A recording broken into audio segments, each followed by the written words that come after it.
हा कार्यक्रम जॉयसमय सेवाकरांच्या मित्रांनी आणि भागीदारांनी शक्य केला आहे. अनेक प्रकारांनी देव त्याची प्रीती प्रगट करतो आणि तो नियमितपणे आपली काळजी वाहतो, पण ते आपल्या लक्षात येत नाही. कारण आपल्याला तो योगायोग वाटतो किंवा आपल्याला ते कळत नाही आणि तो आपल्या जवळ आलेला असतो. तो येतो आपल्या जवळ, देव असतो तो. मी आहे जॉयस मायर आणि मला पूर्णतः खात्री आहे की देव तुमच्या वेदना दूर करेल. आपण तुमचं जीवन तुम्हीच घडवताय याबद्दल बोलतोय आणि प्रत्येकाला उत्तम जीवन मिळू शकतं, कारण देव हा पक्षपाती नाहीये. त्याच्याकडे तुमच्यासाठी एक उत्तम योजना आहे. तुमच्यासाठी आणि तुमच्यासाठीही आणि तुमच्यासाठीही आणि तुमच्यासाठी कोणीही बाकी नाहीये. देवाची अभिवचनं कुणाहीसाठी आहेत. पण एक सांगू का, तुम्ही ते मिळवण्याचा निश्चय केला पाहिजे, कारण सैतान तुमच्याकडून ते हिरावण्याचा प्रयत्न करेल. त्यामुळे ही बाब अशी नाहीये की ओह किती छान आहे, मी माझ्या चांगल्या आयुष्यासाठी इथेच थांबते. जरा तुम्हाला वचनाचा अभ्यास करावा लागेल, शत्रूचा प्रतिकार करावा लागेल, संकट आणि परीक्षेत असताना खंबीरपणे उभं राहून देवावर टेकून कसं राहावं, त्याला प्रथम स्थान कसं द्यावं हे शिकावं लागेल. आणि एक सांगू, देवासोबतची आपली वाटचाल हा एक प्रवास आहे आणि खरोखर जीवन हे गंतव्यस्थानापेक्षा प्रवासाविषयी जास्त आहे. आपण सतत वाढतोय, मी अजूनही वाढतेय, तुम्ही वाढताय. आणि जेव्हा येशू आपल्याला घेण्यासाठी परत येईल ना, तेव्हा बायबल म्हणतं आपण सगळे क्षणात निमिषात बदलून जाऊ. म्हणून मला हे असं पाहायला आवडतं की आपलं काही चुकत असलं आणि आपण वेगवेगळ्या ठिकाणी असू तर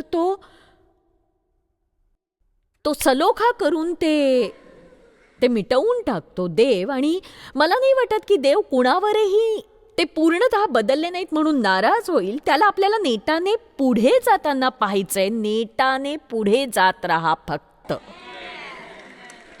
नेटानं पुढे जा. आणि बघा, मला विश्वास म्हणजे खात्रीच आहे की आपल्या वृत्तीचा आपल्या आयुष्याशी खूप घनिष्ठ संबंध आहे. कारण मला वाटतं की प्रत्येकाला उत्तम जीवन मिळावं अशी देवाची इच्छा आहे. आणि तुम्ही भूतकाळात कितीही पापं केली असतील तरीही देव तुम्हाला क्षमा करू इच्छितो. आणि तुम्ही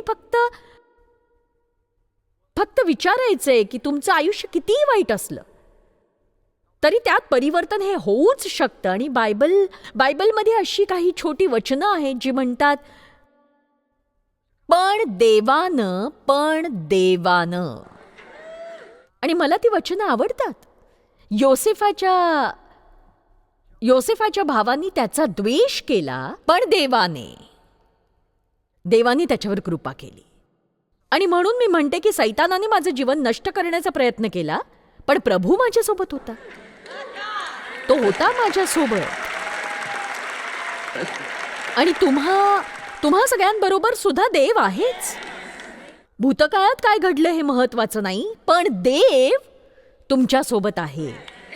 शत्रू तुमच्या विरुद्ध असू शकतो, पण देव तुमच्यासोबत आहे. नीतिमान मनुष्य 7 वेळा पडतो आणि पुन्हा उठतो. आणि तुम्ही फक्त हेच करत राहायचंय, पुन्हा उठायचं, पुन्हा उठायचं, पुन्हा उठायचं, पुन्हा उठायचं. आमेन. आणि देवा संगतीचं तुमचं नातं घट्ट करण्यासाठी केलेला प्रत्येक प्रयत्न तुम्हाला त्या जीवनाच्या परिपूर्णतेच्या थोडं जवळ आणतो, जे देव तुम्हाला देऊ इच्छितो. बघा, बायबल म्हणतं रोमकरास अध्याय 14 वचन 17 मध्ये, कारण खाणे व पिणे यात देवाचे राज्य नाही, तर हे आहे नीतिमत्वाविषयी. तुम्ही ख्रिस्तात आणि त्याच्याबरोबरच्या महान नात्यात जे आहात त्याविषयी हे आहे.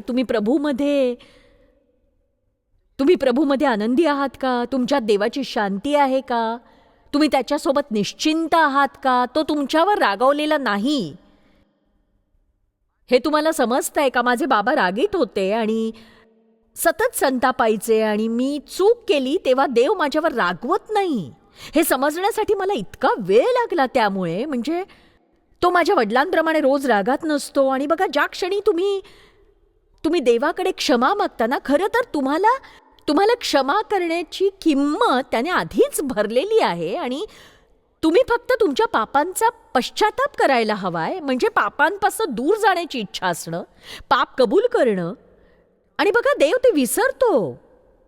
पूर्वेपासून पश्चिम जितकी दूर तितकं ते तो दूर नेतो, आणि ते आश्चर्यकारक आहे. एक वचन आहे जे म्हणतं, तो स्वतःसाठी आपल्या पापांची क्षमा करतो. मला ते आवडतं. त्याला आपल्यात वैर आवडत नाही, आणि मला वाटतं म्हणूनच तो आपल्याला इतर लोकांना माफ करायला सांगतो. ते त्यांच्यासाठी नाही, तर आपल्यासाठी आहे. कारण जेव्हा तुम्ही खरोखर एखाद्यावर नाराज असता, तुम्ही आनंदाने जीवन जगू शकत नाही. म्हणून मला वाटतं की देवाने आपल्याला दिलेला प्रत्येक दिवस ही एक भेट आहे. विश्वास आहे मला की आपण प्रत्येक दिवसाचा आनंद घ्यावा असं त्याला वाटतं. आणि जेव्हा तुमच्यावर समस्या येतात तेव्हा तुम्ही देवावर विश्वास कसा ठेवायचा हे तुम्हाला शिकावं लागेल. आणि तो एक दृष्टिकोन आहे ज्यावर आपण आता बोलणार आहोत. फक्त एक विश्वासू दृष्टिकोन असेल तर तुम्ही कुणावर तुमचा विश्वास ठेवताय? तुम्ही बँकांवर विश्वास ठेवताय का? तुमच्या मित्रांवर विश्वास ठेवताय का? तुम्ही सरकारवर विश्वास ठेवताय का? तुमच्या मित्रांवर विश्वास ठेवताय का? एक सांगू, तुम्ही स्वतःला निराश करू शकता. तुमचे मित्र तुम्हाला निराश करतील, सरकार तुम्हाला निराश करेल, बँका, आर्थिक व्यवस्थेचं काय होणार आपल्याला नसतं माहीत कधी. पण तुम्ही परमेश्वरावर विश्वास ठेवूच शकता. आपल्याला विश्वासूपणे जगायची सुरुवात करायची आहे. आणि तुम्हाला जेव्हा काळजी वाटायला लागेल तेव्हा तुमचं तोंड उघडून म्हणा, प्रभू, माझा तुझ्यावर विश्वास आहे. काहीतरी बोला, मोठ्याने म्हणा, देवा, माझा तुझ्यावर विश्वास आहे. ज्या क्षणी सैतान तुम्हाला चिंतेच्या रूपाने त्रास द्यायला लागतो ना, तेव्हा त्याला अडवा आणि म्हणा, प्रभू, माझा तुझ्यावर विश्वास आहे. जर हे 100 वेळा म्हणावं लागलं तर म्हणा. जोवर तो सैतान निघून जात नाही तोवर तुम्ही हे म्हणत राहा. प्रत्येक वेळी जेव्हा तुम्हाला भीती वाटते तेव्हा म्हणा, देवा, माझा तुझ्यावर विश्वास आहे. मी घाबरणार नाही. कुठलाही मनुष्य माझं काय बिघडवू शकेल? देव मला अनुकूल असेल तर मला प्रतिकूल कोण असेल? जर देव माझ्या वतीने तर मी कोणाची भीती का बरं बाळगू? एक सांगू, जर तुम्हाला काळजी करणं येत असेल तर तुम्हाला मननही करता येत असेल. पण आपल्याला आपल्या समस्यांवर मनन करायला सांगितलेलं नाहीये, देववचनावर मनन करायला सांगितलंय. आणि म्हणूनच मी दृढ विश्वासाने देवाचं वचन मोठ्याने म्हणते. आणि एक सांगू, शिक्षक किंवा प्रचारक असलेल्या प्रत्येकाकडे मला वाटतं देवाने त्यांना एक विशेष असाइनमेंट दिलेली आहे. आणि लोक प्रभूला त्यांचं जीवन देतात हे पाहून मला आनंद होतो. आणि ही सगळ्यात महत्त्वाची गोष्ट आहे. पण जेव्हा देवाने मला शिकवण्यासाठी बोलावलं तेव्हापासूनच माझी उत्कट इच्छा होती की येशूने लोकांना काय दिलं याचा खरोखर आनंद कसा घ्यावा हे मला लोकांना शिकवायचं आहे. आणि खरोखर प्रौढ आणि समजूतदार होण्यासाठी फक्त चर्चमध्ये जायचं आणि घरी येऊन मात्र पुन्हा तसंच वागायचं. आणि मग चर्चमध्ये जायचं, घरी येऊन पुन्हा तसंच वागायचं, चर्चमध्ये जायचं, घरी येऊन पुन्हा तसंच वागायचं. देवाने मला अनेकदा बदललंय. म्हणजे मला वाटतं डेवचं या 57 वर्षांमध्ये कदाचित 20-25 वेगवेगळ्या स्त्रियांशी लग्न झाले की काय असं त्याला वाटेल, इतकी मी बदलले. देव तुमच्या जीवनात आल्यापासून तुमच्यापैकी किती जणांनी स्वतः बदल पाहिलाय सांगा मला. बघा, एक सांगू, येशूची एक वृत्ती होती. फिलिप्पियकरास अध्याय 2:5, अशी ही चित्तवृत्ती आणि हेतू आणि नम्र मन तुमच्यामध्ये असू द्या जी ख्रिस्त येशूच्या ठायी होती. त्याला नम्रतेत आपले उदाहरण होऊ द्या. एक सांगू का तुम्हाला, नम्रतेचा देवावर विश्वास ठेवण्याशी खूपच संबंध आहे. पहिल्या पेत्रात असं म्हटलंय की देवाच्या पराक्रमी हाताखाली लीन व्हा, यासाठी की योग्य वेळी तो तुम्हास उंच करेल. त्याच्यावर आपली काळजी सोपवा, कारण तो तुमची काळजी घेतो. आता ती 2 वचनं एकत्र बरोबर आहेत. देवाच्या पराक्रमी हाताखाली स्वतःला लीन करा की योग्य वेळी तो तुम्हाला उंच करेल. तुमची सर्व काळजी त्याच्यावर टाका, कारण त्याला तुमची काळजी आहे. जर तुमची काळजी टाकण्याचा नम्रतेशी काय संबंध आहे? तर जोवर मी काळजी करते आणि मी अजूनही विचार करते की मी स्वतःची काळजी घेऊ शकते, माझ्या समस्या सोडवू शकते, पण जेव्हा मी स्वतःला देवाच्या पराक्रमी हाताखाली नम्र करते तेव्हा मी म्हणते की मी हे करू शकत नाही. मी माझी काळजी तुझ्यावर टाकते आणि मला विश्वास आहे तू माझी काळजी घेशील. बघा, जोवर आपण स्वतःची काळजी घेण्याचा प्रयत्न करतो तोवर देव आपली काळजी घेत नाही. आमेन. आणि एक सांगू, ज्या गोष्टीने मला देवावर विश्वास ठेवायला मदत केली ती म्हणजे मला माहिती आहे की तो माझ्यावर प्रीती करतोय. मला माहिती आहे. पहिल्या योहानमध्ये म्हटलंय की प्रीतीच्या ठाई भीती नसते आणि हीच ती परिपूर्ण प्रीती जी देव आपल्यावर करतो. तो एकटाच आहे जो उत्तम प्रकारे प्रीती करतो आणि तो आपल्यावर एवढी प्रीती करतो तर आपली काळजी देखील घेईल हे आपल्याला माहीत असायला हवं. तो आपल्या वेळेनुसार आपल्याला हवं ते करत नाही, पण म्हणून आपण निराश होऊ नये याचीही काळजी तो घेत असतो. तो आपल्याला निराश नाही होऊ देत. आणि तुम्ही म्हणाले 1 मिनिट थांबा, देवाने मला आधीच निराश केलंय कारण मला जे हवं होतं ते मागूनही त्याने मला दिलं नाही. बघा, आपल्याला जे हवं ते मिळालंच पाहिजे असं नसतं. तुम्ही जिवंत आहात ना, म्हणजे देव अजूनही तुमच्या आयुष्यावर काम करतोय. आमेन. बऱ्याचदा आपण त्या गोष्टींसाठी प्रार्थना करतो ज्या आपल्याला चांगल्या वाटतात, पण प्रभूला आपल्याला त्याहूनही उत्तम द्यायचं असतं आणि आपण त्याच्यावर विश्वास ठेवायला हवा.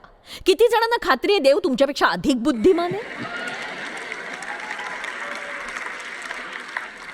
बघा, विस्तारित बायबलमध्ये 1 योहान अध्याय 4 वचन 16 म्हणतं, या वचनामुळे माझ्या आयुष्याला कलाटणी मिळाली. काही वचनं अशी असतात की ती आयुष्यातल्या वेगवेगळ्या टप्प्यांवर तुम्हाला प्राप्त होतात. ती तुमच्या मनाची पकड घेतात.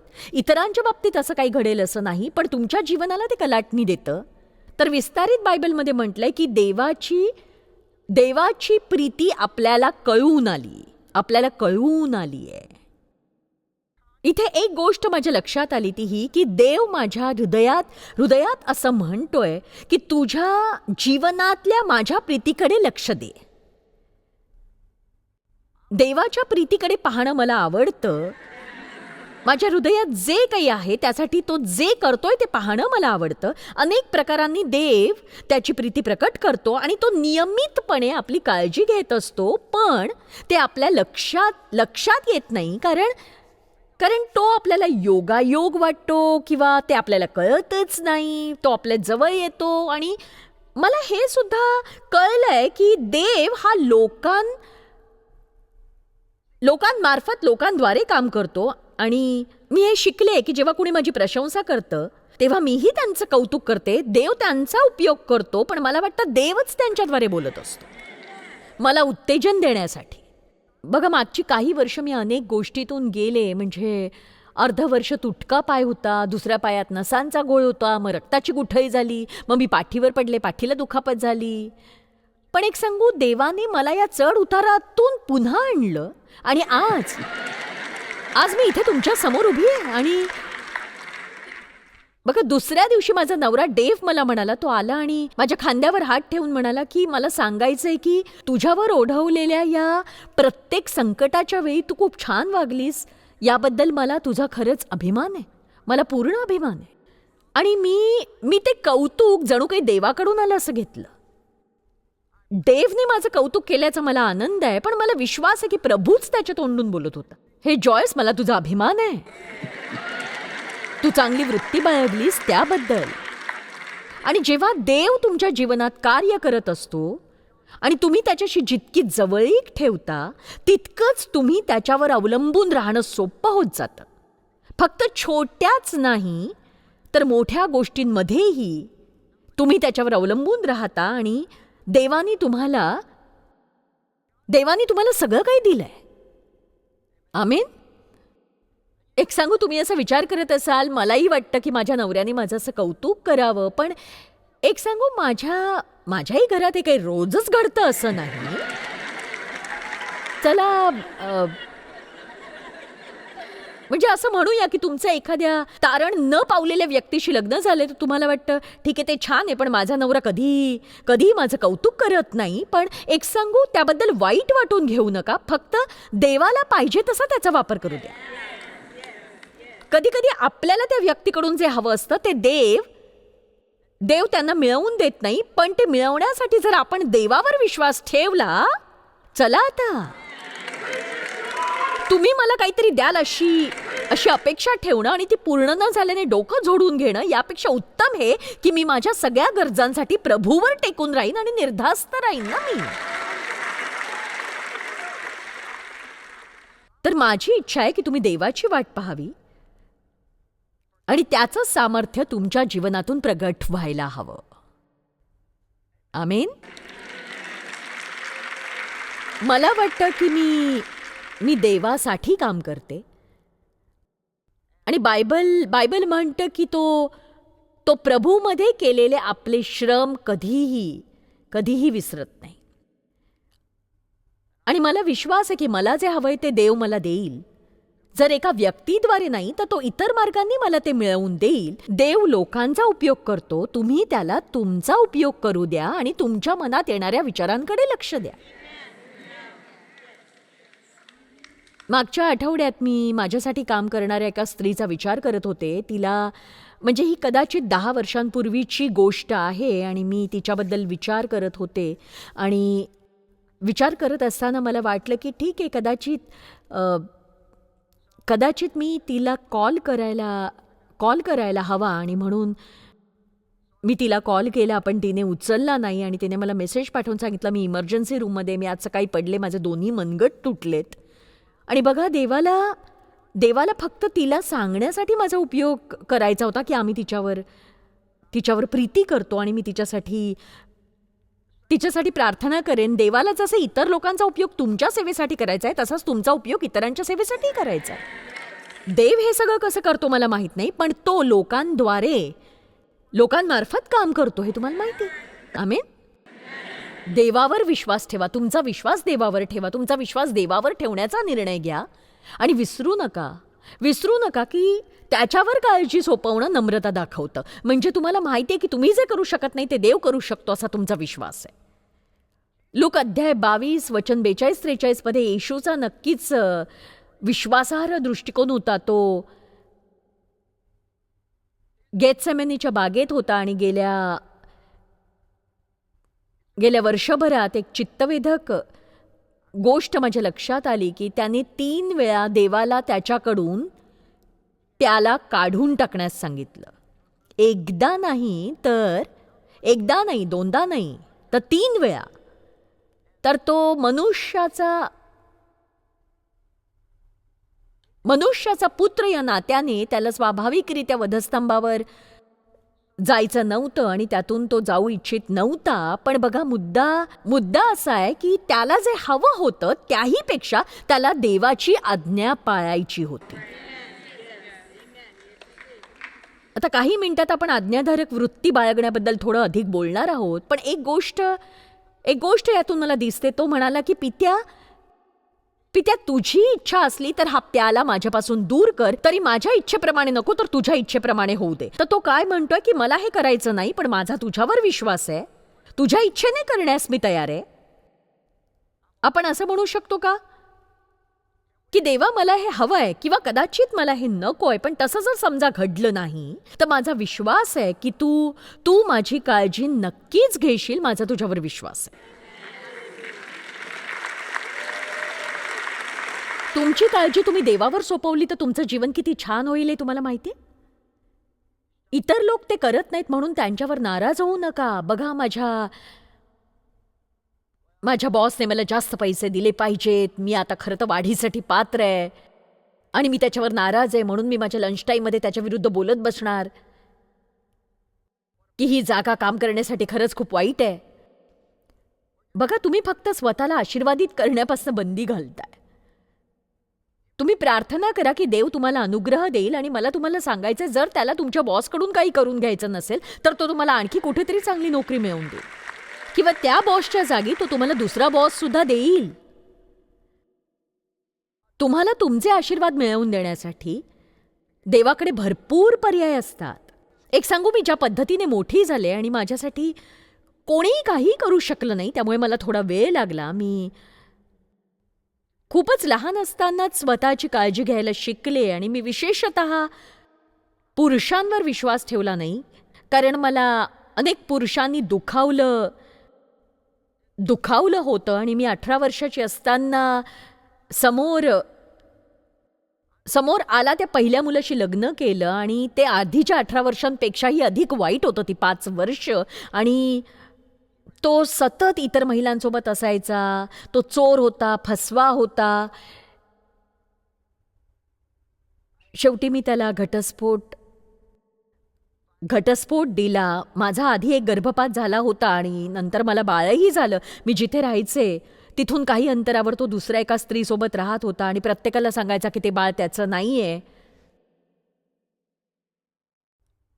आणि त्यामुळे पुरुषांवर विश्वास ठेवणं माझ्यासाठी इतकं कठीण होतं. बघा, देवने मला त्याच्याशी लग्न करशील का असं विचारलं तेव्हा आम्ही फक्त 5 वेळा भेटलो होतो आणि बरं झालं त्याने लगेचच विचारलं आणि मी हो म्हणाले. आणखी भेटलो असतो तर त्याचा विचार रद्द झाला असता कदाचित. आणि मी नेहमी गमतीने म्हणायचे की तो काय करतोय हे कळण्यापूर्वी त्याने माझ्याशी लग्न करायला हवं, कारण मी इतकी गोंधळात होते. आणि मी ही गोष्ट अनेकदा सांगते की डेव फक्त 26 वर्षांचा होता, मी 23 वर्षांची होते. तो एक आत्म्याने भरलेला देवाप्रती प्रेम असणारा ख्रिस्ती होता आणि तो पत्नीसाठी प्रार्थना करत होता. त्याला विश्वास होता, कृतीशिवाय विश्वास मृत आहे. म्हणून जेव्हा तो मला भेटला, तो 3 वेगवेगळ्या मुलींना डेट करत होता आणि देवाची वाट पाहत होता. तो खरेदीसाठी बाहेर पडला होता आणि त्याने जी प्रार्थना केली ती पवित्र आत्म्याच्या नेतृत्वाखाली असावी नक्कीच, कारण तो काय मागतोय हे त्याला माहीत नव्हतं. आणि तो देवाला म्हणाला, मला अशी बायको दे जिला मदतीची गरज आहे, आणि फसला तो. आता तुमच्यापैकी कुणाला लग्न करायचंय आणि त्यांनी अशी कधी प्रार्थना केली का की देवाने तुमच्या जीवनात गरजू व्यक्ती आणावी? नाही, मग खात्री बाळगा, तुम्ही एका नमुन्यासाठी प्रार्थना केली आहे. आमेन. आणि मग आमच्या लग्नानंतर 3 आठवड्यातच तो म्हणाला, तुझं नक्की बिनसलंय तरी काय?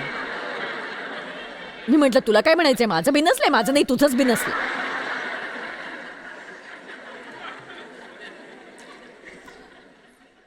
आमचं लग्न 1967 मध्ये झालं आणि 76 मध्ये मी परत पुन्हा एकदा आत्म्याने भरले होते. ते बघा, याला चमत्कारपूर्ण वर्षाव असं म्हणतात. आणि वचन शिकत असताना मला समजलं की स्त्रियांनी त्यांच्या पतीच्या अधीन असायला हवं. आणि मी म्हटलं की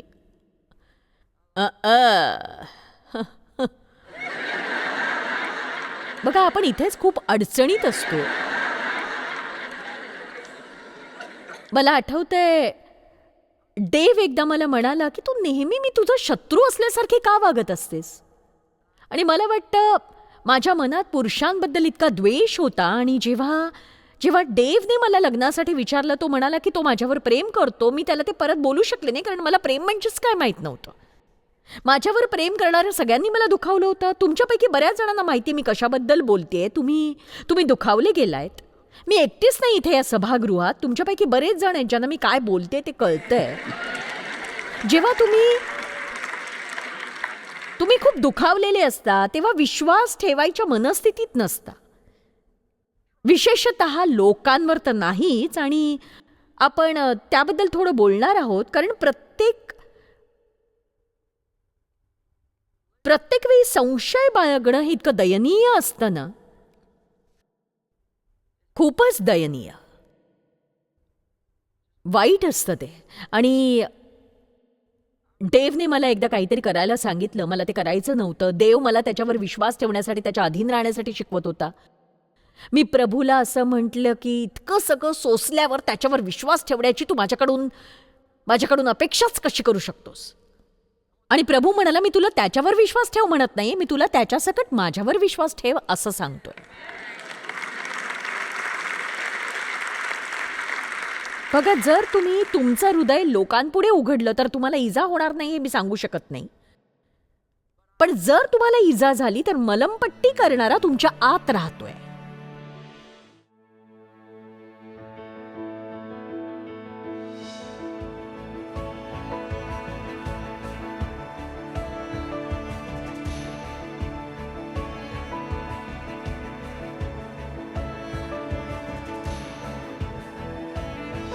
हा कार्यक्रम चॉईस मायर सेवाकरांच्या मित्रांनी आणि भागीदारांनी शक्य केला आहे.